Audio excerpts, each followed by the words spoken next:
কিন্তু তিনি আসবেন এবং বক্তব্য দিবেন। এবং এরপরে আমরা আমাদের আরেক সহকর্মী কিছুক্ষণ আগে জানাচ্ছিলেন কালেক্টরেট ঈদগাহ মাঠের সর্বশেষ, আমরা একটু চলে যাব তার কাছে সেখানকার সর্বশেষ পরিস্থিতি জানাতে। প্রিয় উপস্থিতি, আপনারা অনুগ্রহ করে কানায় কানায় পরিপূর্ণ হয়ে গিয়েছে কালেক্টরেট ঈদগাহ মাঠ, যে মাঠে শোনার জন্য অধীর আগ্রহে অপেক্ষা করছেন বিএনপির চেয়ারপারসন তারেক রহমান, এবং তার এই আগমনকে কেন্দ্র করে জাতীয় পর্যায় থেকে শুরু করে তৃণমূলের যে নেতাকর্মী যারা রয়েছেন তারা নতুন করে উজ্জীবিত হয়েছে, নতুন করে সম্ভাবনার কিন্তু গল্প তারা বুনছেন। যদি বলে রাখি যে আসলে রংপুরে তারেক রহমানের এই আগমন যদিও বা 2 যুগ আগে হয়েছিল, 2 যুগ পরের এই আগমন কিন্তু নতুন ইতিহাস গড়তে যাচ্ছে বাংলাদেশে।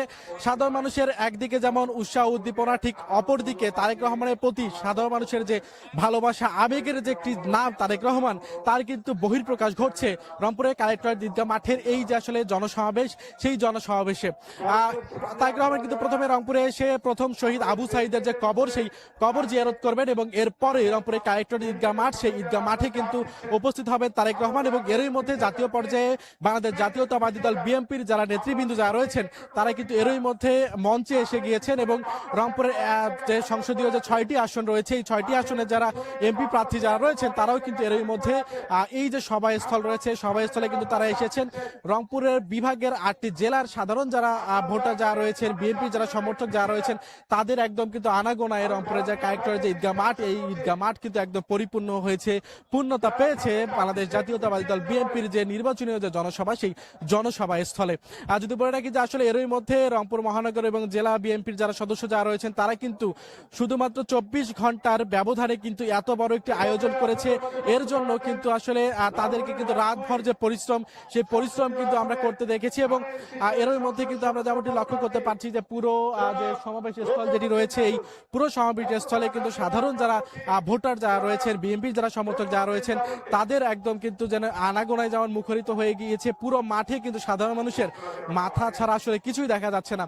আর সব মিলে যদি বলা যায় যে আসলে তারেক রহমানের এবারে যে রংপুরের আগমন, বিশেষ করে বাংলাদেশে তারেক রহমান যখন থেকে এসেছেন তখন থেকে জাতীয় পর্যায়ের নেতাকর্মী থেকে শুরু করে তৃণমূল পর্যায়ে যারা নেতাকর্মী যারা রয়েছেন তারা কিন্তু নতুন করে উজ্জীবিত হয়েছে। তারা কিন্তু নতুন করে বাংলাদেশ জাতীয়তাবাদী দল বিএনপির যে আস্থার জায়গা, সেই আস্থার জায়গায় কিন্তু তারা পরিণত হচ্ছে দিন দিন, সেটি কিন্তু আমরা দেখেছি। তবে নির্বাচনের একদম আগ মুহূর্তে যখন তফসিল ঘোষণা হয়েছে, নির্বাচনী প্রচার প্রচারণা ঘটা করে রাজনৈতিক দলগুলো করছেন, সে জায়গাতে মূলত তারেক রহমানের এই যে সফর, সারা দেশে সফর, সেই সফরগুলো কিন্তু নতুন করে তৃণমূলের যারা নেতাকর্মী যারা রয়েছে তাদেরকে কিন্তু উজ্জীবিত করছেন। এবং যদি বলে রাখি রংপুর যদিও বা অবহেলিত একটি জনপদ, এই জনপদে তিস্তা মহাপরিকল্পনা ডামাডোল দীর্ঘদিন থেকে বাজানো হলেও এই জনপদে কিন্তু সেই তিস্তা মহাপরিকল্পনা ডামাডোল বাস্তবায়ন হয়নি।